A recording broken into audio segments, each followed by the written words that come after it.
Salutare tuturor! Eu sunt Jimmy și asta ne întoarcem în timp. Pregătiți-vă pentru că urmează o poveste care sigur o să vă trezească niște amintiri înghețate la propriu. Păi mă, cavași gura voastră. Știți momentul ăla când ești mic? E vară, soarele arde de zici că vrea să ne dea la toți daună totală. Și tu fugi, dăsculți, prin curtea bunicii, pe cimentul ăla care frige de parcă ai călcat pe lavă. Ei bine, în toată nebunia aia de vacanță există un singur obiect care deține puterea absolută.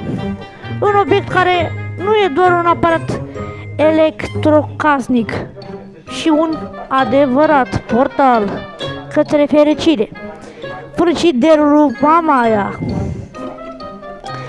Legenda monstrului lab din colț. Dacă te uitai la el, frigiderul ăsta nu arăta ca astea moderne de acum, cu ecrane LCD și dozatoare de îngheață care îți fac și cafea dacă le rogi frumos. Nu, asta era un model vechi, probabil un Arctic din anii 80, de un alb care bătușe deja spre un galben muștar și care scotea niște sunete de parcă înăuntru locuia un spirit care încerca să evadeze. Când pornea compresorul, mâncava grova să vibra toată casa, de parcă era un difuzor de la mare la JBL, direct bombă. Aveai impresia că frigiderul se pregătește de decolare, dar adevărata aventură începea când îndrăzneai să pui mâna pe mânerul ăla metalic rece și un pic lipcios. Interiorul o altă dimensiune. Deschiderea ușii era ca și cum ar fi deschis cufăr de aur din pirații din Caraibe. Un val de aer rece amestecat cu un miros specific, o combinație inegalabilă de tânăr proaspăt, brânză de oaie și pepere rece de izbea, direct în față. Iată ce găseai înăuntru, ierarhie stricată, raful răsus. Acolo era zona interzisă, borcanele cu dulceața lui Mamaia de vișine sau șarbet puse strategic în spate, să nu ajungi la ele. Tot acolo stătea și sticla lapte proaspăt cu o ghiță de smântână deasupra. De zici că era beton armat, mâncava și gura voastră. Mijlocul aici era minima operațiunii, oala de ciorbă, de perișoare, atât de mare încă cred că putea hrăni un regiment întreg și farfuria cu brânză telemea păstrată în sărmură era atât de sărăcață când venea să bei un rău întreg după o singură felie. Sertarul de jos, paradisul legumelor, roșii gigantice crăpate de toporul tataie, coapte, erau ca miroseau a mortul lui tataia miu după 2 săptămâni.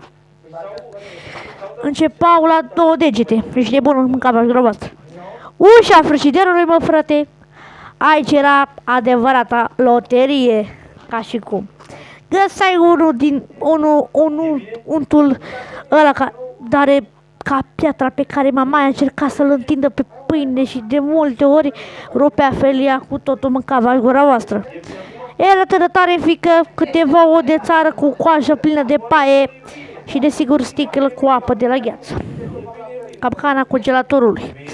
Dar știți că n-am terminat piesa de rezistență. Era congelatorul în spațiu atât de mic, abia încăpea o cutie de înghețată, dar care era mereu plină de promisiuni de șerte. Și în minte și acum, dezamăgirea supermă. Vedeai o cutie de înghețată de vanilie, de la inima îți bătea cu 200 la oră. O scoteai repede, o deschideai și surpriză.